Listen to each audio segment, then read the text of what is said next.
Golden Multi-Speciality Hospital, Critical and Trauma Care, beside Amruta Nursing Home, Karimnagar. Contact 9505028045. మొన్న జరిగిన municipal ఎన్నికల్లో ఉప్పెన సృష్టించిన బండి సంజయ్కి సంబంధించిన కరీంనగర్లో ఉన్నాం. 4వ డివిజన్ నుండి ఒక యువకుడిని బరిలో నిలిపి బండి సంజయ్ గారు గెలిపించుకొని ఇలా యువకుడిని కౌన్సిల్లో ఒక మెంబర్ని చేశారు. సో ఆ యువకుడు భూపతి రవీందర్ చిన్న వయసులో కార్పొరేటర్గా ఎన్నికైండు. కరీంనగర్ గడ్డ పైన కాషాయం జెండా ఎగరాలి. ఈసారి మేయర్ కొడుతున్నాం కాన్ఫిడెంట్ గా, ఫస్ట్ నుంచి కాన్ఫిడెంట్ గా చెప్పేసాడు. ఓకే, ఈసారి బరాబరే మనం మేయర్ కొట్టేస్తున్నాం. మీరు ఎవరైనా కానీ నేను సర్వే చేస్తా, సర్వేలో మీ పేరు వస్తే పక్కా టికెట్ ఇస్తా.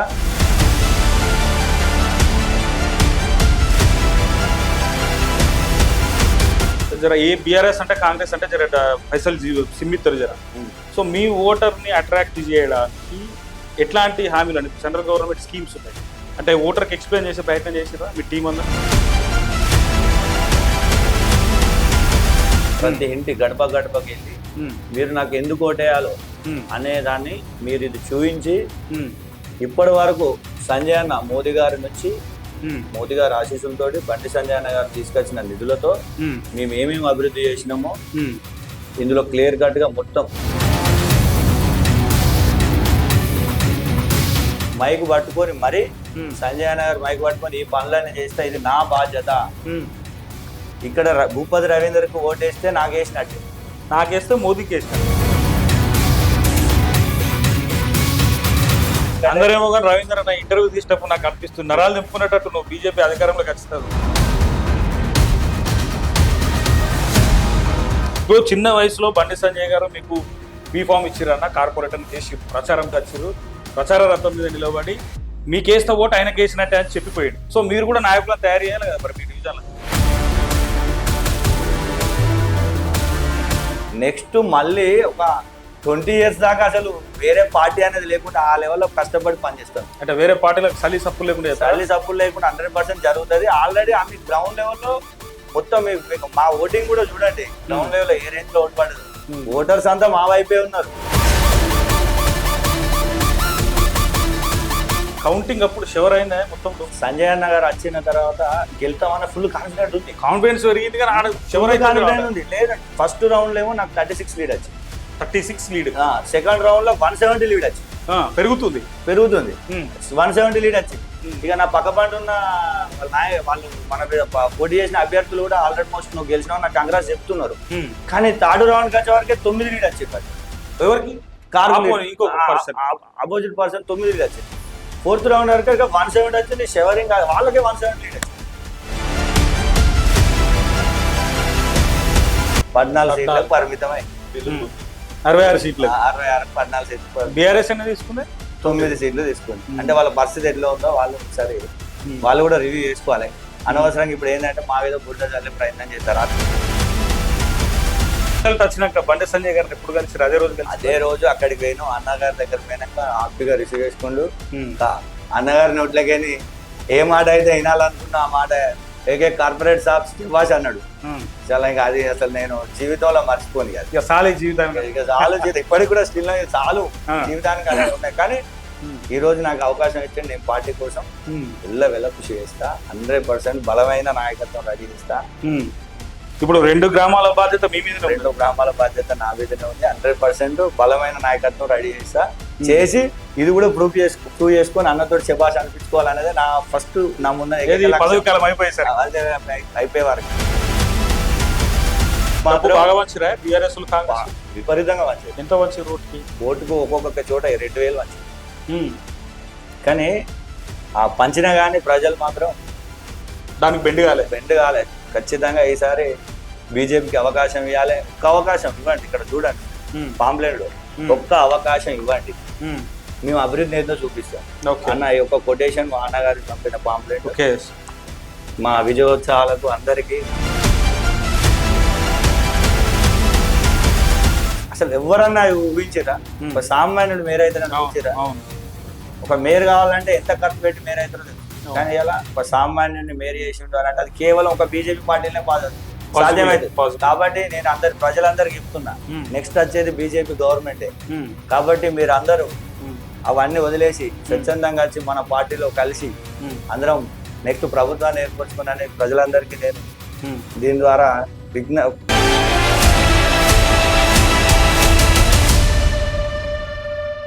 నమస్తే, welcome to fire TV Telugu. మిత్రులారా, మొన్న జరిగిన మున్సిపల్ ఎన్నికల్లో ఉప్పెన సృష్టించిన బండి సంజయ్కి సంబంధించిన కరీంనగర్లో ఉన్నాం. సో ఈ కరీంనగర్లో 4వ డివిజన్ నుండి ఒక యువకుడిని బరిలో నిలిపి బండి సంజయ్ గారు గెలిపించుకొని ఇలా యువకుడిని కౌన్సిల్లో ఒక మెంబర్ని చేశాడు. సో ఆ యువకుడు భూపతి రవీందర్ చిన్న వయసులో కార్పొరేటర్గా ఎన్నికైండు. సో అందరి పాత్ర ఉందని చెప్తున్నాడు. ఇందాక మాట్లాడుతుండే గ్రామంలో ఉన్న వాళ్ళు, 2 గ్రామాల్లో ఉన్న యువకులు, పెద్ద మనుషులు, పార్టీకి సంబంధించిన కీలక నాయకులు అందరూ కూడా సపోర్ట్ చేసిరు, గెలిపించిరన్న అని చెప్పి చెప్తా ఉన్నాడు. నాతో పాటు ఆయనను గెలిపించిన నాయకులు కూడా ఉన్నారు. మరిన్ని విషయాలు తెలుసుకునే ప్రయత్నం చేస్తాం. మరి ఎలక్షన్ అంటే పెద్ద స్టంటు, బీఆర్ఎస్ ఉంటుంది, కాంగ్రెస్ ఉంటుంది, పైసలు వంచుడు ఉంటుంది, ఇవన్నీ కథలు ఉంటాయి. మరి ఎట్లా ఫేస్ చేసినో తెలుసుకునే ప్రయత్నం చేస్తా. నమస్తే రవీందర్ భాయ్, కంగ్రాచులేషన్స్ ఫస్ట్ మీకు. ఎంతనే ఎగ్జామ్ 33 ఏజ్? 33. చిన్న వయసులో కార్పొరేటర్. ఎట్లా ఫీల్ అవుతున్నారు ఫస్ట్ ఈ విన్నింగ్ ని? ఫస్ట్ నా విజయాన్ని మన బండి సంజయ్ అన్నకు ఆయన ఆశీస్సులతో నేను ఈరోజు విజయం సాధించిన. ఈ విజయం సంజయ్ అన్న నాకు ఇచ్చిన ఒక భిక్షగా, వరంగా ఫీల్ అవుతున్నా. భిక్షగానే ఫీల్ అవుతున్నా. ఎందుకు అంటే యువకుడిని, అసలు ఒక యువకునికి టికెట్ ఇవ్వాలని చెప్పి ఆలోచన విధానం. ఎందుకు అంటే సంజయ్ అన్న గారు ఈ రోజు టికెట్ ఇవ్వడం అనేది, మేము పోయి చాలా అందరం కలిసి కూడా కార్యకర్తలు అందరమే అన్న మాకు టికెట్ ఇవ్వమన్నా కానీ సర్వేలు చేయించారు. ఓకే, ఓన్లీ సర్వేలో మీ పేరు వస్తేనే టికెట్ ఇస్తా. ఈసారి మన ఎడిఏసి కర్మార్ గడ్డ పైన కాషాయం జెండా ఎగరాలి, ఈసారి మేరు కొడుతున్నాం కాన్ఫిడెంట్ గా, ఫస్ట్ నుంచి కాన్ఫిడెంట్ గా చెప్పేసాడు. ఓకే, ఈసారి బరాబరే మనం మేరు కొట్టేస్తున్నాం. మీరు ఎవరైనా కానీ నేను సర్వే చేస్తా, సర్వేలో మీ పేరు వస్తే పక్కా టికెట్ ఇస్తా. మీకు ఖర్చులకు కూడా నేనే డబ్బులు ఇస్తా. ₹1 కూడా తీయకండి, నేనే ఖర్చులకు కూడా నేనే డబ్బులు ఇస్తా అని చెప్పి సర్వే చేయించి నాపై నమ్మకంతో నాకు టికెట్ ఇచ్చిన సంజయ్ అన్నకు పాదాభినందన చేసుకుంటాను. ఒకటన్నా, సర్వేలో మీ పేరు రావడానికి ఏదో ఒక కారణం ఉంటుంది. అంటే సోషల్ సర్వీస్ కావచ్చు, మీ గ్రామంలో జర ఆపద సంపద అయితే ముంగట నిలవడం కావచ్చు, ఇట్లాంటి యాక్టివిటీస్ చేసేదా మీరు? అన్న అయితే నేను ఏం చేసిన అంటే, నేను ఇంతకుముందు ఇది మన దుర్షేడు అనేది ఫస్ట్ గ్రామ పంచాయతీగా ఉండే. ఓకే, అటు గోపాల్పూర్ గ్రామ పంచాయతీగా ఉండే. ఓకే, అయితే ఇక్కడ జరిగింది ఏంటి అని అంటే, ఇవి ప్రస్తుతానికి ఇది 60 డివిజన్లతో ఇంతకుముందు కరీంనగర్ ఓన్లీ మున్సిపల్ కార్పొరేషన్ గా ఉండే. తర్వాత వీటిని మెర్జ్ చేసాడు. ఏది దుర్షేడు గోపాల్పూర్ ని మెర్జ్ చేసి 66 డివిజన్లుగా ఏర్పడింది. 66 డివిజన్లకు ఏర్పడిన తర్వాత మాది 4th డివిజన్. ఇది మాది 4th డివిజన్. గోపాల్పూర్, దుర్షేడు 2 గ్రామాలు కలిపి ఒక డివిజన్ గా ఏర్పరిచింది. ఓకే, ఏర్పరిచిన తర్వాత నేను ఏం చేసిన అంటే, దుర్షేడులో గత నేను 5 years నుంచి నేను సర్పంచ్ అయితా అనే, నాకు సర్పంచ్ చేయాలని ఫస్ట్ నుంచి యువకులు సర్పంచ్ కావాలనుకున్నారు. కార్పొరేటర్ నేను అసలు నిజంగా చెప్తానని నిద్రలో కూడా అసలు ఎప్పుడు కూడా కలలో కూడా ఊహించలేదు. ఇది మాత్రం ఈ అవకాశం నాకు ఇదంతా సంజయ్ అన్న రూపంలో వచ్చింది, నా కార్యకర్తల రూపంలో వచ్చింది. ఇక్కడ మీరు చూస్తున్నారు, ఇంకా కొంతమంది రాలేకపోయారు. ఓకే, సంజయ్ అన్న నిలబెట్టుకున్న, మాపై నమ్మకంగా టికెట్ ఇచ్చి నిలబెట్టుకుంటే మేము అంతా అండర్ గ్రౌండ్ వర్క్ గా హార్డ్ వర్క్ చేసి మా కార్యకర్తలు. అసలు ఎట్లా అన్న, ఇప్పుడు కాంగ్రెస్ ఉంటది, బీఆర్ఎస్ ఉంటది, జర ఏ బీఆర్ఎస్ అంటే కాంగ్రెస్ అంటే జర పైసలు సిమ్మిస్తారు జర. సో మీ ఓటర్ ని అట్రాక్ట్ చేయడానికి ఎట్లాంటి హామీలు అంటే సెంట్రల్ గవర్నమెంట్ స్కీమ్స్ ఉన్నాయి అంటే ఓటర్ కి ఎక్స్ప్లెయిన్ చేసే ప్రయత్నం చేసిరా మీ టీం అందరూ? అన్న సంజయ్ అన్న గారు మాకు ఓకే ఇచ్చిన ఓటు మేము ఎందుకు అడగాలి అనే,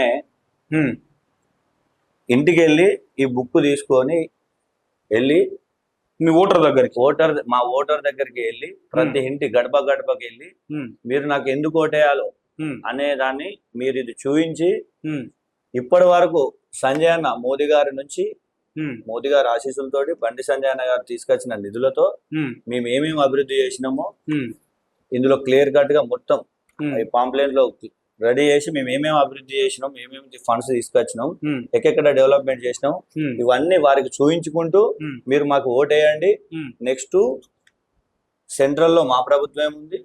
ఓకే. స్టేట్ ఇప్పుడు ప్రస్తుతానికి మా కరీంనగర్ లో అన్నగారు మా పార్లమెంట్ లో కేంద్ర సహాయక మంత్రి, మంత్రివర్యులు, పార్లమెంట్ సభ్యులు. మళ్ళీ ఇప్పుడు మన అభివృద్ధికి ఏ నిధులు కావాలన్నా కేంద్రం నుంచి ఫండ్ రావాలన్నా, ఇంకపోతే ప్రస్తుతానికి మన స్మార్ట్ సిటీ ఫండ్ కావాలన్నా కానీ అన్నగారు మనకు పార్లమెంట్ సభ్యుడు, ఇప్పుడు సహాయక మంత్రి కాబట్టి ఖచ్చితంగా హోంశాఖ మంత్రి దంచుకున్నంత ఖచ్చితంగా ఫండ్ తీసుకొస్తాడు. మేము అభివృద్ధి చేస్తాం. ప్రజల ఏమేమి సమస్యలు అవన్నీ తెలుసుకొని వారందరికీ మేము హామీ ఇవ్వడం జరిగింది. ఓకే. మీరు ఈ రోజు ఇక్కడ ఉన్న డ్రైనేజీలో ఉన్న ప్రాబ్లం కానీ, ఇప్పుడు ఇరువైపులా రోడ్డుకి ఇప్పటి వరకు డ్రైనేజ్ వ్యవస్థ లేదు, అండర్ గ్రౌండ్ పరిశుద్ధం లేదు. లేకపోతే స్మార్ట్ సిటీ ఫండ్ కింద అన్నగారు నా కోసం ప్రత్యేకంగా ఈ ఏరియాలో డివిజన్ లో నా కోసం ఇక్కడ ప్రచారానికి వచ్చి ఒక 5,000 మంది, దాదాపు 3,000 నుంచి 4,000 మధ్యలో మహిళలు, యువత, యువకులు, అందరూ ప్రజలందరూ వచ్చారు. వచ్చితే వాళ్ళందరి ముందట ఓపెన్ గా చెప్పిండు మేమేమేమో ఇక్కడ మేము అప్పటికే ప్రచారానికి వాడ ప్రతి గడప మేము ప్రచారానికి వెళ్ళిపోయాను. అన్న మన డివిజన్ లో ఈ సమస్యలు ఉన్నాయి, ఈ ప్రస్తుతానికి పోతే ఈ సమస్యలు అడుగుతారు, ఈ బుక్లెట్ చూపించినాక కూడా ఇంకా కొన్ని కావాలంటారు. అప్పుడు సంజయ్ అన్న అక్కడ నేను ఎప్పుడు మాట ఇచ్చినా మాట తప్పలేదు. మేమేమేమి సమస్యలు ఉన్నాయి అవన్నీ రాసుకొని అన్న ముందు పెడితే అన్నగారు మైక్ పట్టుకొని మరి సంజయ్ అన్న గారు మైక్ పట్టుకొని ఈ పనులన్నీ చేస్తే ఇది నా బాధ్యత. ఇక్కడ భూపతి రవీందర్కి ఓటేస్తే నాకేస్తే మోదీకి వేసినట్టు, అన్నకేసిన మోదీకి వేసినట్టే. మోదీ గారు వేసినట్టు మోదీ గారి నుంచి నేను నిధులు తీసుకురావడానికి సిద్ధంగా ఉన్నా, చేయడానికి ఉన్నా. ఇంకోటి ఏంటంటే ప్రత్యేకంగా జనాల్లో మీకు స్ట్రాంగ్ గా తీసుకెళ్ళింది ఏంటంటే అన్నగారు మాకు ఒకటే చెప్పాడు, ప్రస్తుతానికి టిఆర్ఎస్ గవర్నమెంట్ అనేది ఎక్కడ కూడా లేదు, సెంట్రల్ లో లేదు, స్టేట్ లో లేదు, అసలు వాళ్ళ బలమే లేదు. వాళ్ళతో ఏ విధంగా అభివృద్ధి జరుగుతుంది. వాళ్ళకి ఓటేస్తే 5 years వాళ్ళు మళ్ళీ కామన్ గా ఉన్నట్టే ఉంటది. ఆల్రెడీ 10 years అవకాశం ఇచ్చినాం, వాళ్ళు ఏం చేసారో ప్రజలు కూడా గమనించారు, మార్పు కోరుకున్నారు. ఈసారి కొత్తగా అవకాశం ఇవ్వాలని. కానీ సంజయ్ అన్న కాన్ఫిడెంట్ గా ఫస్ట్ నుంచి ఈసారి మేయర్పీఠం మనదే, కరీంనగర్ గడ్డ మీద కాషాయం జెండా ఎగరేసి మేయర్ మాకేస్తుంది. 100% నెక్స్ట్ కూడా ప్రభుత్వం ఏర్పరచబోతున్నాం అని కూడా అసలు ఎంత కాన్ఫిడెంట్ గా చెప్పిండో ఈ రోజు మాకు అర్థమవుతుంది. మా అందరికి అసలు అన్నకి ఇంత మీ అభ్యర్థులందరూ ఏమనుకున్నారు, అభ్యర్థులందరూ మేమైతే హ్యాపీగా ఫీల్ అయినాం. అంటే మేము సామాన్య కార్యకర్తలం, ఇలా సామాన్య కార్యకర్తని చూసి సర్వే చేసి టికెట్ ఇచ్చిండు. ఈ టికెట్ కే మేము చాలా హ్యాపీగా ఫీల్ అవుతున్నాం. ఓకే. కానీ సంజయ్ అన్న కళలు ఈసారి కొడతాను, నెక్స్ట్ ప్రభుత్వం ఏర్పడి అంటే దీన్ని బట్టి వస్తే నేను 100% మాకు ఆత్మవిశ్వాసం పెరిగింది. నెక్స్ట్ మా ప్రభుత్వమే వస్తుంది, బీజేపీ ప్రభుత్వం. ఓకే.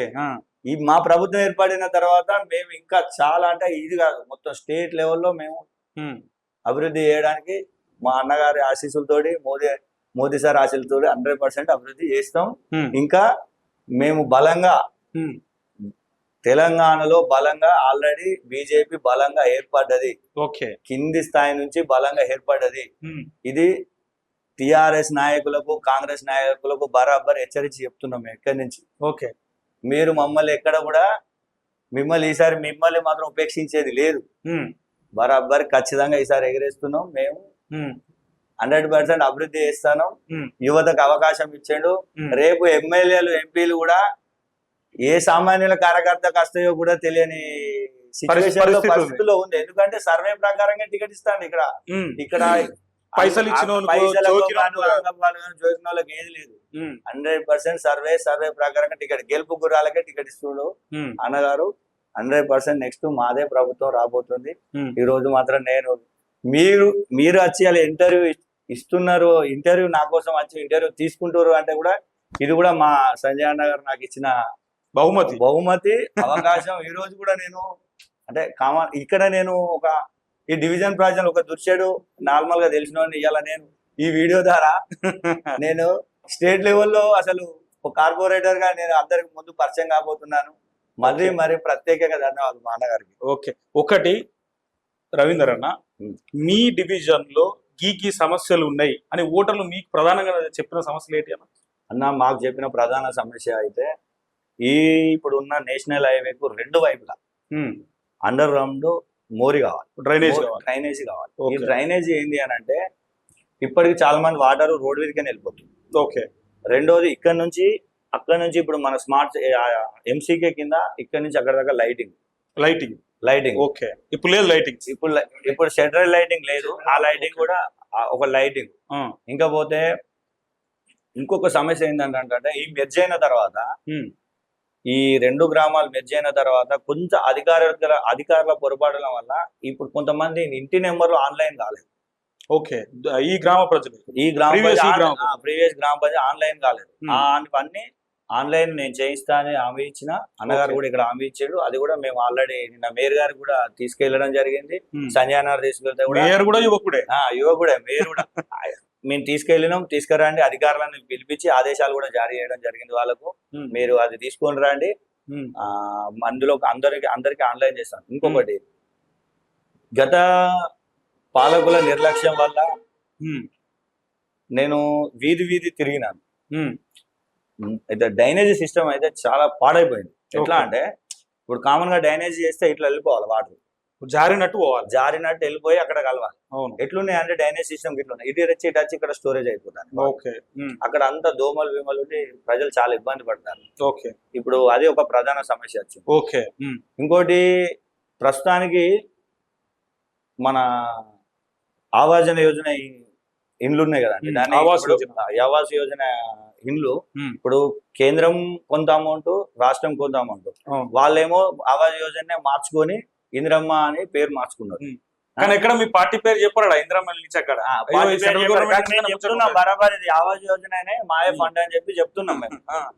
కానీ ఇక్కడ జరిగిన నిర్లక్ష్యం ఏంటంటే చాలా మంది అధికారులు ఇది L1 L2 ఇప్పుడు ఇందిరమ్మ ఇల్లు, ఇప్పుడు ఆవాస్ యోజన ఇల్లు అని వాళ్ళు ఇందిరమ్మ అని పెట్టారు కదా, L1 L2 L3 అని 3 కాలాలు పెట్టారు.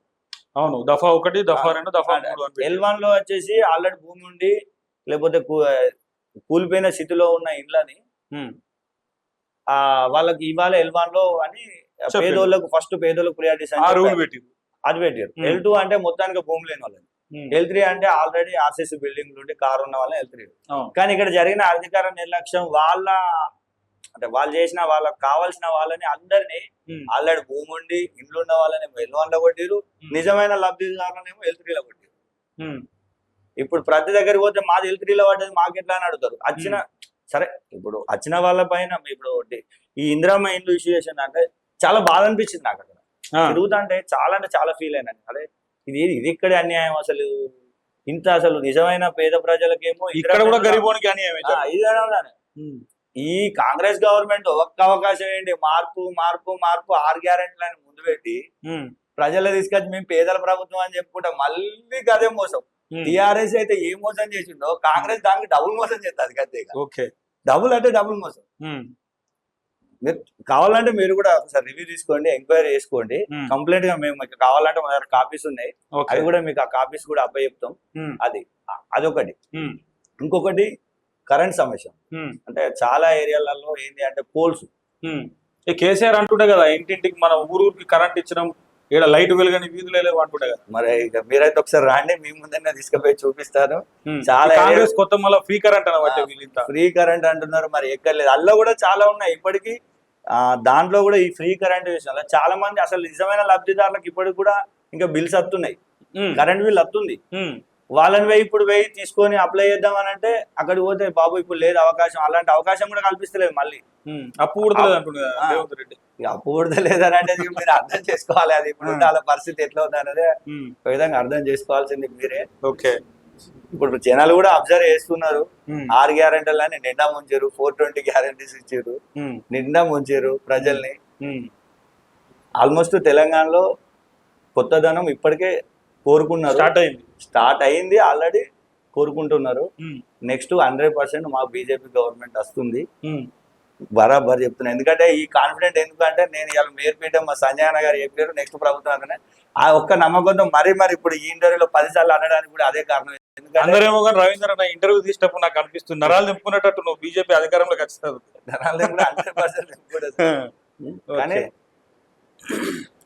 ఒకసారి ఆలోచించండి అన్న, బీజేపీలో ఎంత బలంగా ఉన్నది అని అంటే, బీజేపీలో మీరు అన్నట్టు డబ్బులకు గానీ అంగబలం ఒక్కటి చెప్పన్నా, స్టేట్ మొత్తం బండి సంజయ్ పేరు మామూలుగా మారుమోగుతలే. కరీంనగర్ మేయర్ని కైవసం చేసుకున్న తర్వాత ఈ బీజేపీ అభ్యర్థులకు పైసలు మొత్తం ఖర్చు బండి సంజయ్ పెట్టుకున్నాడు, మస్తు పైసలు జిమ్మిండి ఈసారి అంటున్నారు. దీన్ని ఎట్లా చూడొచ్చు? పైసలు జిల్లిరా మీరు కూడా? అన్న మీరు అదే అది అదే ఎవరు చూసినా తప్పుడు నా డౌట్ కాదు ఇది, అంటే ఓవరాల్ తెలంగాణ రాష్ట్రంలో ఉన్న ప్రతి ఒక్కని డౌట్ అది. నేను అది మీరు అన్నది అది తప్పుడు ప్రచారం. ఎందుకు అని అంటే సంజయ్ అన్న గారు చేసిన అభివృద్ధి ఈ బుక్లెట్ మేము ఏం అభివృద్ధి చేసినామో ఆ అభివృద్ధి పరంగానే మేము ఇంటింటికి వెళ్ళి డోర్ టు డోర్ వెళ్ళి మా కార్యకర్తలు మేము అందరం వెళ్ళి మేము ఏం పని చేసినాం, రేపు ఏం పని చేయబోతున్నాం అని మేము ఓట్లని అడిగి మరి ఓటు వేయించుకోవడం జరిగింది. అంతేగాని తప్ప మా అభివృద్ధిని చూసి ఓటేసారు కానీ తప్ప అవి డబ్బులు అని. ఎందుకంటే వాళ్ళకు 10 సంవత్సరాలు వాళ్ళే మేరీ చేసిన వాళ్ళు ఏం చేస్తారు నాకు ఓకే ఏం చేస్తారు, వాళ్ళకి వశపడతలేదు. ఎట్లా ఓడిపోయిందని పోలేక కాయంత ఎట్లా వాళ్ళది ఎట్లా పరువు పోయింది, ఈ పరువు పోయింది ఎట్లా ఇదన్నా 2 డ్రామాలు వేసుకొని ఆ పరువు నిలబెట్టుకున్నా అని చూస్తున్నా కానీ జనాలు అన్ని అబ్జర్వ్ చేస్తారు. ఇప్పుడు అప్పటిలాగా జనాలు లేదు, చాలా నాలెడ్జ్డ్ అయిపోయారు. అసలు ఓటు ఎవరికి వేయాలని కూడా ఫుల్ క్లారిటీ ఉంది. అసలు డబ్బు తీసుకొని కూడా ఓటు ఎక్కడ వేయాలని కూడా వాళ్ళు డిసైడ్ అయి ఉన్నారు. మన మీద బరాబర్ తీసుకుంటూ మాత్రం ఎత్తురు. ఎందుకంటే లేదన్న అది ఆ డబ్బు ఎవరిది, ప్రజల సొమ్మే కదా, వాళ్ళు ఎక్కడి నుంచి ఇచ్చారు, ఎవరైనా కష్టపడి సంపాదించారా వాళ్ళు? మన మీద దోచుకున్న డబ్బులే తీసుకొచ్చి ఇస్తే తప్పే ఉంది, అలా తీసుకుంటే తప్పే ఉంది. ఇప్పుడు చిన్న వయసులో బండి సంజయ్ గారు మీకు బీఫామ్ ఇచ్చిరన్న, కార్పొరేటర్ చేసిరు, ప్రచారంకి వచ్చిర్రు, ప్రచార రథం మీద నిలబడి మీకేసిన ఓటు ఆయనకి వేసినట్టే అని చెప్పిపోయాడు. వేసినట్టే మోడీ గారికి వేసినట్టే అని చెప్పిపోయాడు. సో మీ డివిజన్ లో కూడా యువకులు ఉంటారు, సో మీరు కూడా నాయకులను తయారు చేయాలి కదా మరి. మీ డివిజన్ లో తయారు చేస్తున్నారు 100% అన్న. ఇప్పుడు నా మీద కూడా మొత్తం యువకులే ఉన్నారు కదా, పూర్తి బాధ్యత నా మీద పెరిగిపోయింది, 100% పెరిగింది. మా కార్యకర్తల సపోర్ట్ తీసుకొని బలమైన నాయకత్వం రెడీ చేస్తాం. నెక్స్ట్ మళ్ళీ ఒక 20 years దాకా అసలు వేరే పార్టీ అనేది లేకుండా ఆ లెవెల్లో కష్టపడి పనిచేస్తాను. అంటే వేరే పార్టీలకు సలి సప్పులు లేకుండా 100% జరుగుతుంది. ఆల్రెడీ అన్ని గ్రౌండ్ లెవెల్లో మొత్తం మీకు మా ఓటింగ్ కూడా చూడండి, గ్రౌండ్ లెవెల్ ఏ రేంజ్ లో ఓటు పడదు. ఓటర్స్ అంతా మా వైపే ఉన్నారు. ఒక్క నిమిషం కౌంటింగ్ అప్పుడు షవర్ అయిందా మొత్తం? షవర్ అంటే ఇక్కడ జరిగింది ఏంటి అంటే ఫస్ట్ రౌండ్ లో ఒకటి కారు కొత్తది, ఒకటి చేతు కొత్తది, ఒకటి పువ్వు కత్తది, ఒకటి ఇండిపెండెంట్ ఉన్నారా? ఇండిపెండెంట్ లేదు, ముగ్గురుదే పంచాయతీ. షవరింగ్ అంటే ఇక్కడ నాకు సంజయ్ అన్న గారు వచ్చిన తర్వాత గెలుతామన్న ఫుల్ కాన్ఫిడెంట్ ఉంది, కాన్ఫిడెన్స్ పెరిగింది. కాన్ఫిడెంట్ ఉంది. లేదండి ఫస్ట్ రౌండ్ లో ఏమో నాకు 36 లీడ్ వచ్చింది, 36 లీడ్. సెకండ్ రౌండ్ లో 170 లీడ్ వచ్చింది, పెరుగుతుంది 170 లీడ్ వచ్చింది. ఇక నా పక్క పంట ఉన్న వాళ్ళు మన మీద పోటీ చేసిన అభ్యర్థులు కూడా ఆల్రెడీ మోస్ట్ నువ్వు గెలిచినావు నాకు కాంగ్రెస్ చెప్తున్నారు. కానీ థర్డ్ రౌండ్ వచ్చే వరకే 9 లీడ్ వచ్చింది అతడు. ఎవరికి? అపోజిట్ పర్సన్ 9 లీడ్ వచ్చింది. ఫోర్త్ రౌండ్ వరకు 170 వచ్చింది. షవరింగ్ వాళ్ళకే 170 లీడ్ వచ్చింది. అరే పోతుంది మళ్ళీ పోతుంది షవరింగ్ ఇక విపరీతంగా. ఎందుకంటే వాళ్ళు డబ్బు ప్రభావం బాగా చూపించారు. వాళ్ళు ఆల్రెడీ ఇంత ముందు ఇక్కడ అన్ని విధాలుగా సర్పంచులుగా, ఉప సర్పంచులుగా, వార్డు మెంబర్లుగా పదవులు అనుభవించిన వాళ్ళు వాళ్ళందరూ ఒకవైపు, మా సామాన్య కార్యకర్తలు సామాన్య ప్రజలు మా వైపు. కానీ అయినా నిలబడి అట్లా దానివల్ల మాకు ఎంత షేవరింగ్ అంటే నాకు అసలు హార్ట్ ఇట్లా పట్టేసుకుంటే ప్రత్యర్థి ఉన్న పక్కపడి ఎందుకు టెన్షన్ తీసుకోవడం, ఏం కాదు నువ్వే వెళ్తావు ధైర్యం చెప్పుకుంటూ వచ్చారు. కానీ ఇక అది మాటల్లో చెప్పలేనంత జరిగిపోయింది. ఒక విన్ అయిన రవీంద్ర అన్నాక అబ్బా బచ్చైనా అనుకున్నారా? బచ్చ కాదు, మా నాతో పాటుగా మా మిత్రుడు మా శ్రీనివాస్ అన్న ఉంటాడు, తాళపల్లి సీన్ అన్న. ఆయన ఏంది అంటే కంప్లీట్ గా అక్కడే ఓట్ల మీద ఫోకస్ చేసుకుంటూ నాకు ఆయనకు ఒక 40 ఓట్స్ లీడింగ్, అంటే 40 ఓట్స్ లీడింగ్ నేనున్నా. చివరి 4th రౌండ్ అయిపోయారు. 5th రౌండ్ ఓన్లీ ఒక 350 ఓట్లు ఏమో ఉన్నాయి కౌంటింగ్. అందులో మా అన్నగారు ఏం చేసిండే ఓన్లీగా నాకు పడే ఓట్లే కౌంటింగ్ చేసి చూడట్లేడు. కౌంటింగ్ చేసి అటు అపోజిట్ వాళ్ళకి పడేది కౌంటింగ్ చేసి చూసి అరే బయట పడవ పోరా అని చెప్పాడు. ఓకే, ఆయన బయట కంటలేడు కానీ లోపల లెక్క పెడుతున్నా. మొత్తం బయట కంటలేడు, లోపల లెక్క పెట్టి కథం అంతా అయిపోయిన తర్వాత నువ్వు బయట పడవ పో అన్న వరకే ఇక నేను మా అన్నగారి ఆశీస్సులు తీసుకోవడం జరిగింది. అదే ఎమోషనల్ గా నాకు ఇక రిజల్ట్ వచ్చినాక బండి సంజయ్ గారిని ఎప్పుడు కలిసి అదే రోజు అక్కడికి పోయినా. అన్నగారి దగ్గర పోయినాక హ్యాపీగా రిసీవ్ చేసుకుంటూ అన్నగారి నోట్లకేని ఏ మాట అయితే వినాలనుకున్నా ఆ మాట ఏకే కార్పొరేట్ సాబ్ శభాష్ అన్నాడు. చాలా ఇంకా అది అసలు నేను జీవితంలో మర్చిపోను కదా. ఇక సాలే జీవితాన్ని ఇక చాలు జీవితం ఇప్పటికి కూడా స్టిల్ చాలు జీవితానికి అలా ఉన్నాయి. కానీ ఈ రోజు నాకు అవకాశం ఇచ్చింది, నేను పార్టీ కోసం వెళ్ళ కృషి చేస్తా, 100% బలమైన నాయకత్వం రెడీ చేస్తా. ఇప్పుడు 2 గ్రామాల బాధ్యత మీ మీద 2 గ్రామాల బాధ్యత నా మీదనే ఉంది. 100% బలమైన నాయకత్వం రెడీ చేస్తా, చేసి ఇది కూడా ప్రూవ్ చేసుకొని అన్నతో శభాష్ అనిపించుకోవాలనేది నా ఫస్ట్ నా ముందు పదవి కాలం అయిపోయేసారు. అయిపోయే వరకు నేను నెక్స్ట్ ఇప్పుడు వచ్చే ఎమ్మెల్యే ఎలక్షన్ లోనే నేను ప్రూవ్ చేసుకోవాలి. మీ సత్తా పదవి కాలం చూపియాలి. నా సత్తా చూపియాలి. పదవి కాలం కూడా కాదు, ఎమ్మెల్యే ఎలక్షన్ లో ఇక్కడ నేను చూపియాలి. అది నేను ఇప్పుడు నా మీద ఉన్న పూర్తి బాధ్యత. అది ఒక్కటనా, ఇప్పుడు బండి సంజయ్ గారు బీజేపీ కార్పొరేటర్ అభ్యర్థులను ప్రచార రథం మీద నిలబెట్టి ఒక్కొక్క డైలాగ్ వేస్తుంటే అభ్యర్థి గురించి, వాళ్ళ ఫైనాన్షియల్ స్టేటస్ గురించి, వాళ్ళ కుటుంబంలో ఉన్నటువంటి సమస్యల గురించి ఎక్స్ప్లెయిన్ చేస్తూ ఓటు అడిగితే నాట్ ఓన్లీ కరీంనగర్ ఓటర్స్, అంటే ఈ డివిజన్లలో ఉన్నటువంటి ఓటర్లు కాదు, తెలంగాణ రాష్ట్ర వ్యాప్తంగా ఉన్న ఏ ఓటర్ అంటే ఏ పర్సన్ అయినా కూడా అబ్బా ఆ పర్సన్ గెలవాలని కోరుకున్నారు. అప్పుడు 100% అంటే మీ గురించి 2-3 డైలాగులు వేసినా మరి ప్రచార రథం మీద 100% చెప్పిండు కూడా. గెలిపి అది గుర్తొస్తే నిద్రలో అప్పుడప్పుడు జలకర కాదు అసలు. అన్న నా కోసం అక్కడికి వచ్చి అంతమంది మా దగ్గర డబ్బులు ఎక్కడున్నాయి అన్న, అసలు డబ్బులు ఎక్కడి మా దగ్గర. అన్న వచ్చి ఆ ప్రచారమే ఒకసారి ఒక హైప్కి వెళ్ళిపోయింది. మాకు ఓటింగ్ పెంచిందిగా, విపరీతమైన ఓటింగ్ పెంచింది. మీకు పడే ఓట్లు 100% పెరిగింది. 100% పెరిగినాయి. జనాల్లో కూడా మార్పు వచ్చింది. మేము ఏం చేస్తానో కూడా చెప్పాడు. ఓకే, అది ఇక నా గెలుపుకు విపరీత సర్వే ఒకటి. రెండోది అన్న వచ్చిన తర్వాత మొత్తం వాతావరణమే మారిపోయింది. మహిళల్లో అయితే పూర్తిగా మారిపోయింది. ఇంకోటి ఏంటంటే మహిళల్లో మాకు రావడానికి ఒకటి రుమాల్ అనేది ఒక ప్రోగ్రామ్ పెట్టాడు. ఓకే, ఈ మహిళలకు మన ఈ తలపాగా పెట్టి ఆ ప్రోగ్రామ్ తోటి ప్రతి డివిజన్ నుంచి మేము ఒక 500 మంది మహిళలను తీసుకోపోయినాం. వాళ్ళు అసలు అక్కడ వండర్ గా ఫీల్ అయ్యారు. ఎందుకంటే అట్లా ఆ మహిళలు అందరూ దాదాపు ఒక 20,000 మంది మహిళలతోటి టవర్ సర్కిల్ లో ర్యాలీ చేస్తుంటే ఇంత పైనుంచి ఫ్లవర్స్ వాడడం మహిళలకు ఇస్తున్న గౌరవాన్ని హ్యాపీగా ఫీల్. వాతావరణం ఇలాంటి వాతావరణం కూడా ఎవరు తెలియదు. అసలు మహిళల్ని ఓటర్ గానే చూసిరు కానీ తప్ప వాళ్ళు గౌరవించడం అనేది. కానీ ఈ రోజు మా అన్న గౌరవిస్తూ తీసుకెళ్ళి ఆ వాతావరణం వాళ్ళైతే ఒక వండర్ గా ఫీల్ అయ్యారు. వచ్చి కూడా మొత్తం అదే ఇక్కడికి వస్తే ప్రతి డోర్లో పోయినా అదే విషయం. అరే కేంద్రం అసలు సంజయ్ అన్న ఏం చేసిన ప్రోగ్రామ్ ఖచ్చితంగా ఈసారి బీజేపీకి ఓటేయాలనేది కంప్లీట్ గా అయిపోయింది.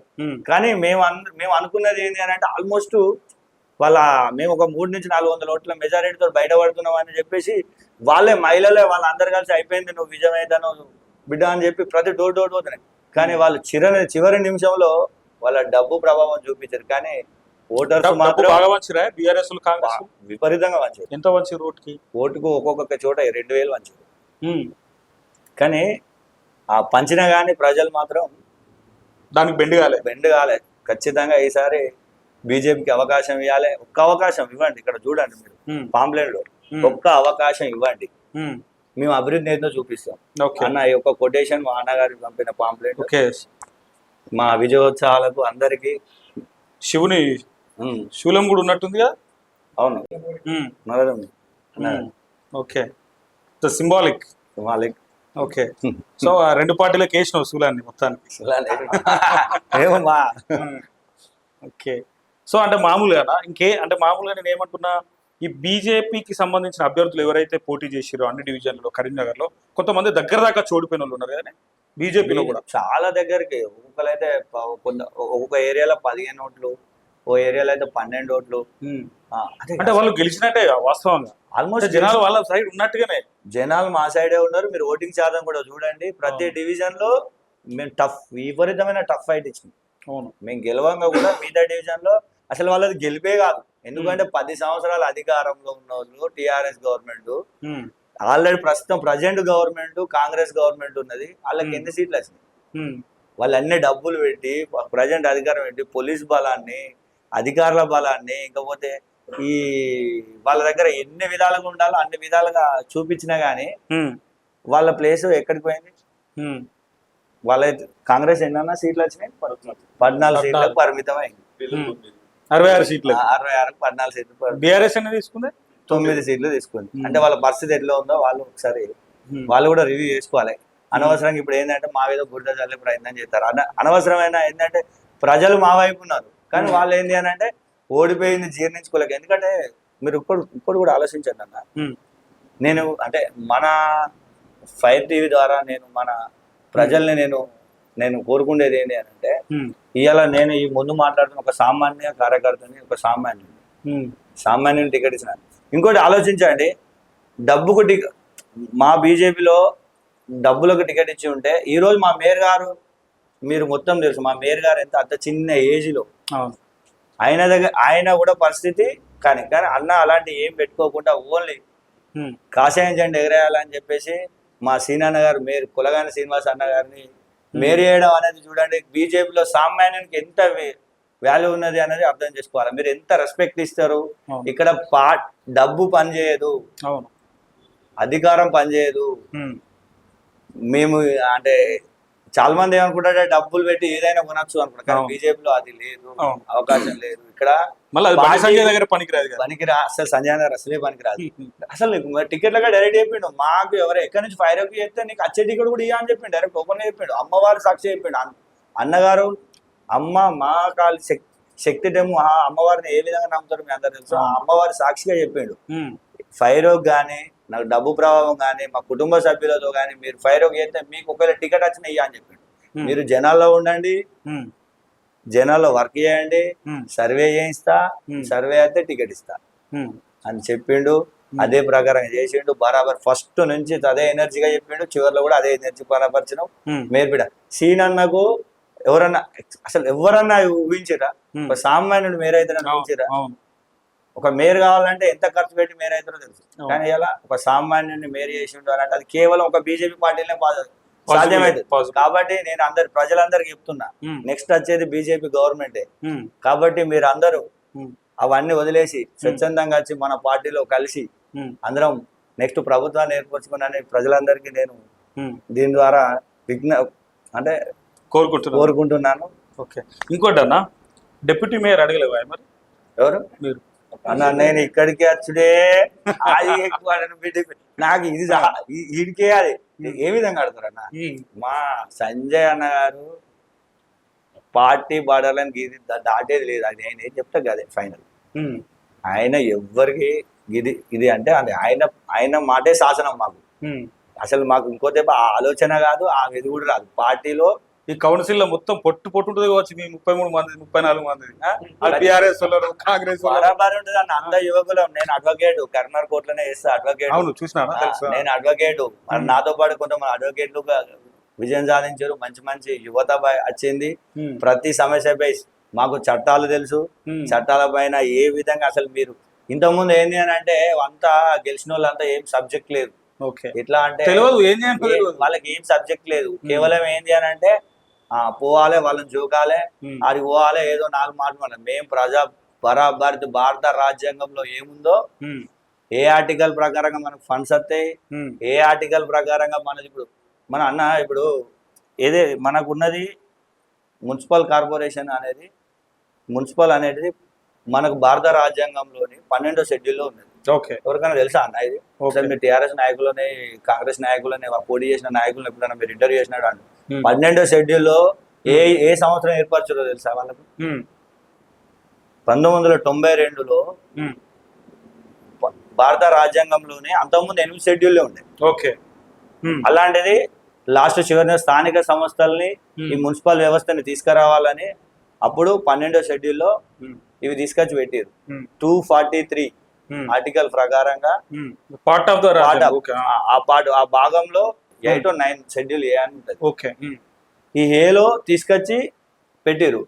అంటే రేపు మేము కేంద్రం నుంచి మాకు వచ్చే నిధులు ఆల్రెడీ మా సంజయ్ అన్న గారు తీసుకొస్తారు, మోదీ ఆశీస్సులతో. రాష్ట్రంలో మేము నిధులు ఏ విధంగా తీసుకురావాలో మా సంజయ్ అన్న గారు కూడా వాళ్ళ తల వంచి కాంగ్రెస్ తీసుకొచ్చి మాకు రాష్ట్రం నుంచి కూడా నిధులు తీసుకొచ్చి మేము మా కరీంనగర్ని అభివృద్ధి బాటలో నడుపుతాం. ఈ అభివృద్ధితోడే మళ్ళీ ఇలాంటి బుక్లెట్ కొట్టించి నెక్స్ట్ అసెంబ్లీ ఎలక్షన్ లో ఓటాడు. ఓకే, ఇప్పుడు మీకు ఇక నిధులకు ఏం కొరత ఉండదు? కొరత లేదు, రావాలంటే వస్తాయి బస్. ఎందుకంటే పార్లమెంట్ సభ్యులు ఈ స్టేట్ గవర్నమెంట్ ఇచ్చినా లేకున్నా సెంట్రల్ గవర్నమెంట్కి పట్టుకొస్తారు కదా. ఓకే, సో డోకా లేదు ఇక మీకు. మీరు కార్పొరేటర్ అయినాక ఇంకా బలం ఇంకా మీకు ఇది. అవును సెంట్రల్ గవర్నమెంట్ ఫండ్ వస్తుంది కదా. అవును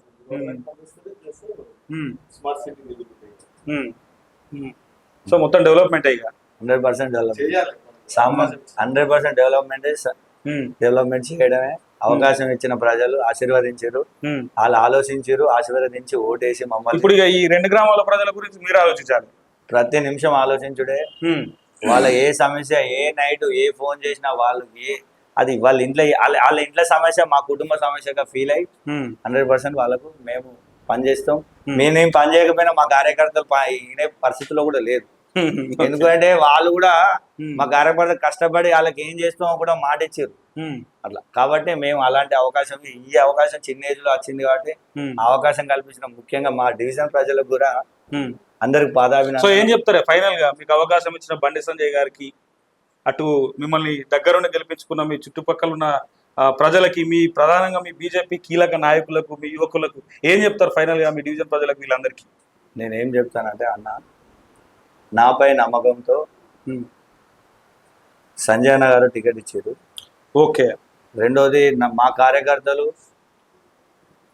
నాకు టికెట్ ఇచ్చిన తర్వాత వాళ్ళు కూడా ఎలా అంటే మేమే పోటీలో అభ్యర్థులుగా ఫీల్ అయ్యి వాళ్ళ సమస్యలే నా సమస్య అనుకొని జనాల దగ్గరికి వెళ్ళి మేము చేస్తామని చెప్పి వారు ప్రతి ఒక్కరికి హామీ ఇచ్చి మేమేం చేసాము మరి ఏం చేయబోతున్నామో అని వాళ్ళందరూ చేసి వాళ్ళు ఓటేసారు. వాళ్ళే ఇప్పుడు ప్రస్తుతానికి అభ్యర్థులు. నేను కూడా అభ్యర్థిగా ఎప్పుడు కూడా ఫీల్ కావట్లేదు, ఫీల్ కాను కూడా. ఓకే. మా ఇలా ఇప్పుడు మీరు చూస్తున్నారు, ఇది కాకుండా చాలా మంది ఓలీ వల్ల రాలేకపోయారు, వాళ్ళందరూ అభ్యర్థులే. ఇంకా నాతో పాటుగా మా జిల్లా స్థాయిలో కూడా చాలా మంది పనిచేశారు. వాళ్ళందరికీ నేను వీళ్ళందరికీ రుణపడి ఉంటాను. ఖచ్చితంగా వీరికి ఎల్లవేళ వాళ్ళు కృషి చేస్తాను. 100% వారి ఏ సమస్య తీసుకొచ్చినా నా ముందు పెట్టినా పోరాడి నాతో అయింది చేస్తా. నాతో కాకపోతే సంజయ్ నగర్ దగ్గరికి పోతే సంజయ్ అన్న దగ్గర నుంచి, కాకపోతే సంజయ్ అన్నతో కాకపోవడం అనేది ఉండదు అసలు, అయితే లేదుగా, పడే లేదు. సంజయ్ నగర్ దగ్గరికి వెళ్ళి నేను డివిజన్ మొత్తాన్ని అభివృద్ధి చేసి నెక్స్ట్ సారి ఎలా అంటే ప్రతి ఇంట్లో ఆప్యాయంగా అన్న, తమ్ముడు, చెల్లె, అక్క అలాగే ఓటేయించుకోవడం అంతేగా మేము కార్యకర్తలు మీ అందరం పోయి. ఓకే. అది 100% వీళ్ళందరికీ నేను రుణపడి ఉంటా. నాకు అవకాశం ఇచ్చిన సంజయ్ అన్న గారికి, మా కార్యకర్తలకు, మా డివిజన్ ప్రజలందరికీ, మరియు జిల్లా స్థాయి నాయకులందరికీ నా అందరికి పాదాభినందనం. జై శ్రీరామ్. మీరు కూడా అన్నగారు థ్యాంక్ యూ. మీరు హైదరాబాద్ నుంచి నా కోసం ఫైర్ టీవీ వచ్చి మీరు నన్ను ఇప్పుడు మీలాంటి యువకులని ప్రజలకి పరిచయం చేయడమే కదా మా కర్తవ్యం. మేము ఉన్నదే దానికోసం కదా. థ్యాంక్ యూ అన్న, 100%. జై శ్రీరామ్.